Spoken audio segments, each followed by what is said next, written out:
Alors, la dernière fois, on a inventé une nouvelle addition pour les nombres relatifs, qui était un petit peu étrange, mais qui avait fini heureusement par bien retomber sur ses pattes, on va dire, puisque elle correspondait sur les nombres positifs à l'ancienne addition classique à laquelle on était déjà habitué, et elle fonctionnait de la même manière, c'est-à-dire qu'on pouvait changer l'ordre des termes, on pouvait, quand il y avait plusieurs additions, les effectuer dans l'ordre qu'on voulait, etc., etc. Donc tout allait bien.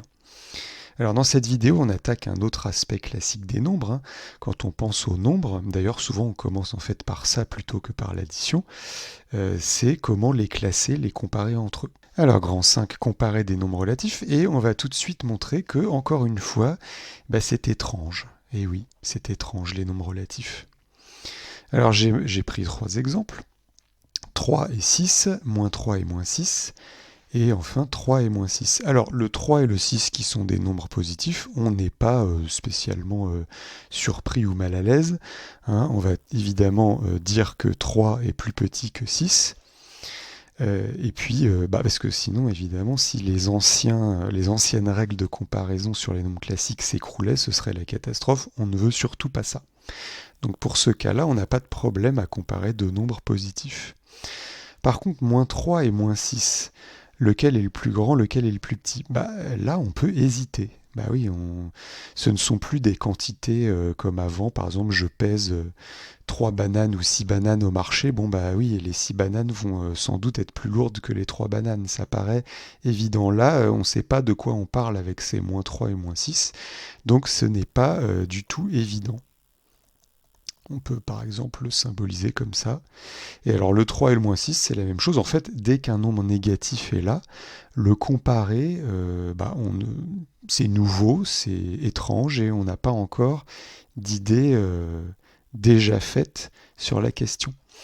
Non, pardon, là du coup, il va plutôt faire cette tête-là, le monsieur ou la dame. Donc, alors, je simule un cours, hein, on n'est pas en classe, mais souvent à ce moment-là, il y a toujours au moins un élève qui a l'idée, qu'on va explorer ensuite, qu'on n'a qu'à décider, pourquoi pas, hein, que c'est toujours celui qui a la plus grande distance à zéro, c'est-à-dire qui est le plus éloigné du zéro, si vous voulez, qui sera le plus grand. Pourquoi? Parce que dans les positifs, c'est déjà ce qui se passe en temps normal, 6 est plus grand que 3. Et puis dans les négatifs, comme on ne sait pas encore, on n'a qu'à décider que la règle sera la même. Moins 6 serait donc plus grand que moins 3. Alors, c'est ce qu'on va faire, parce que c'est une idée très commune à ce stade des choses, et on va voir qu'on aboutit à des choses, à des phénomènes perturbants.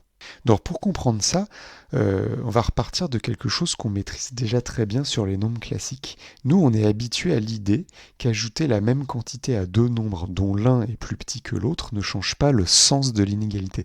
Qu'est-ce que ça veut dire? Tout de suite sur un exemple. Reprenons notre 3 qui est plus petit que 6. Ce que je viens d'écrire signifie que si j'ajoute par exemple 10 au 3 et aussi 10, hein, la même quantité, au 6, je dois aboutir à deux nouveaux nombres, donc 13 dans ce cas-là et 16, qui sont toujours dans le même sens d'inégalité, c'est-à-dire que 13 est toujours plus petit que 16. C'est parfaitement naturel. Si vous avez 3 moutons d'un côté et 6 moutons de l'autre, vous en ajoutez 10 dans chacun des enclos, évidemment le premier enclos, là où il y en avait moins, il y en aura encore moins que dans le deuxième quand vous avez ajouté le même nombre de moutons partout. C'est évident. Donc cette idée, il faut absolument qu'on la conserve dans nos nouvelles inégalités, même quand il y a des nombres négatifs. Sinon, ce serait trop étrange pour nous. Mais voilà, c'est là que le drame va se jouer. Parce que je vous rappelle qu'on avait décidé de se dire que moins 3 devait être plus petit que moins 6. Hein. Un élève l'avait proposé, virtuellement. Et dans ce cas-là, regardez bien, si j'ajoute encore 10 à mes deux nombres, alors ça tombe bien puisque dans la vidéo précédente, on a appris à additionner, à faire ce genre de calcul. Donc au moins 3 plus 10, on a compris que c'était égal à 7. Et moins 6 plus 10, on a déjà appris récemment que c'était égal à 4.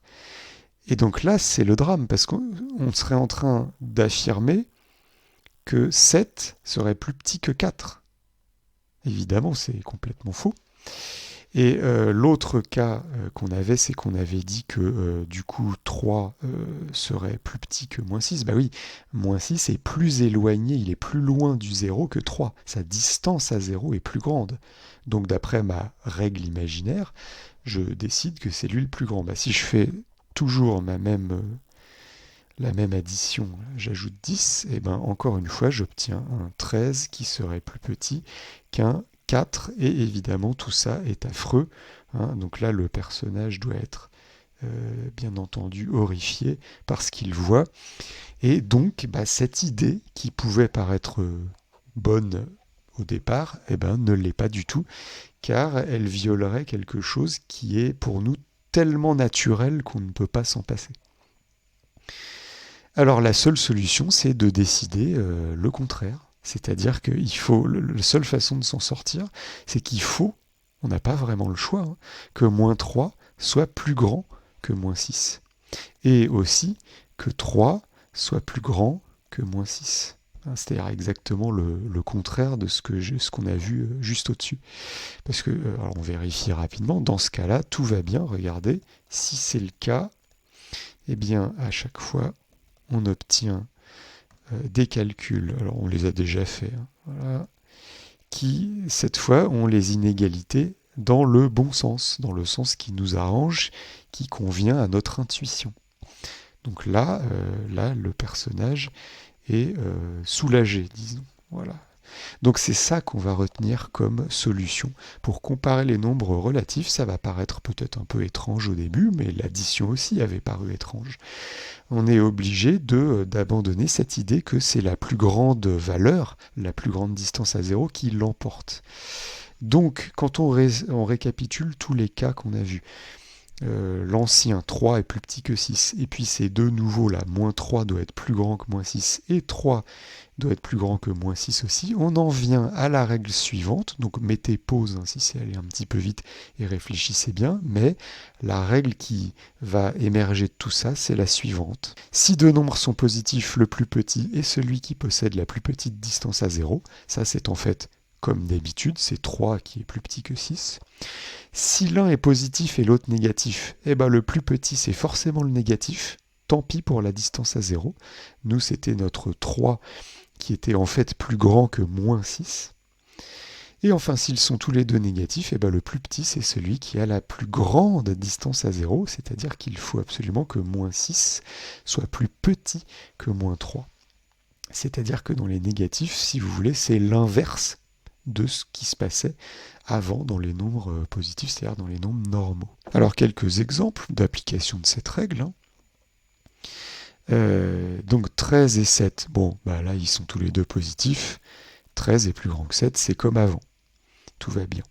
Moins 5 et 2, alors moins 5 a une plus grande distance à 0, mais comme il est négatif, avec notre nouvelle règle de comparaison, c'est lui qui est plus petit puisque 2 est positif, donc je n'ai pas de question à me poser. 0, alors 0 c'est un cas particulier, mais si vous vous rappelez de la vidéo précédente, on avait dit qu'on pouvait le considérer à la fois comme positif et négatif. Or là, on le compare à un négatif, moins 9. Bon, bah donc c'est que nécessairement, 0 doit être plus grand que moins 9. C'est-à-dire que dans ce cas-là, je vais le considérer comme un nombre positif.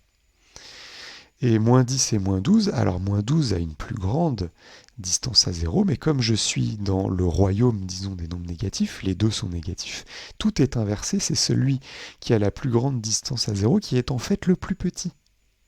Donc, je vais donner le signe dans ce sens-là. Moins 10 est plus grand que moins 12. Voilà, donc il faut pratiquer un peu, évidemment, vous allez le faire, et puis on finit par s'habituer.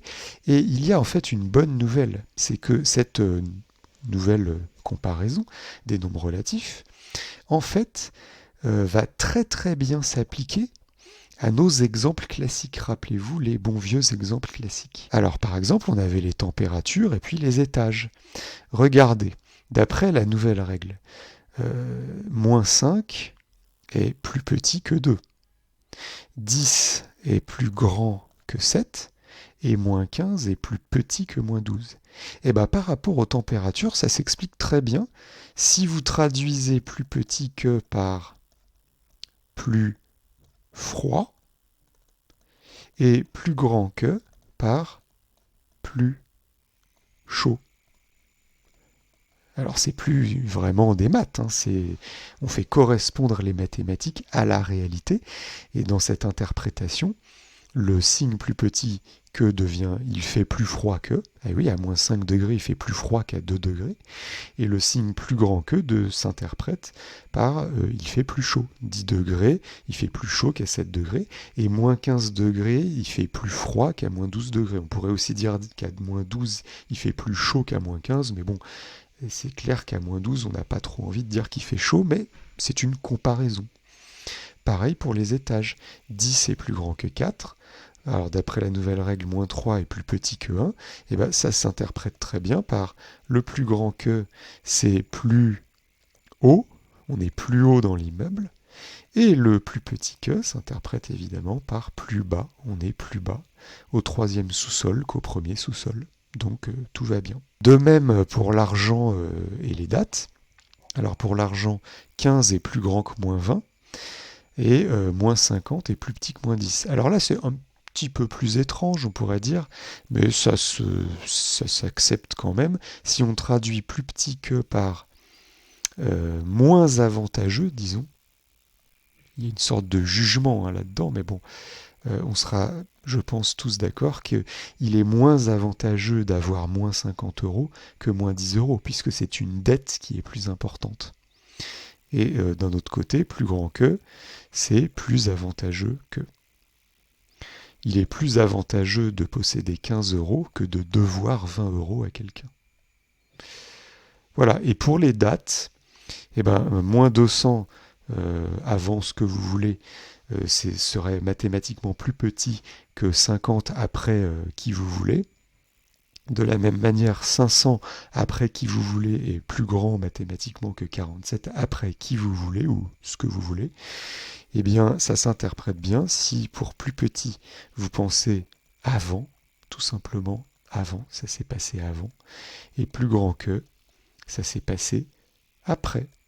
Et d'un seul coup, tout s'éclaire et notre règle mathématique, qui pouvait paraître étrange, eh bien, devient parfaitement naturelle finalement.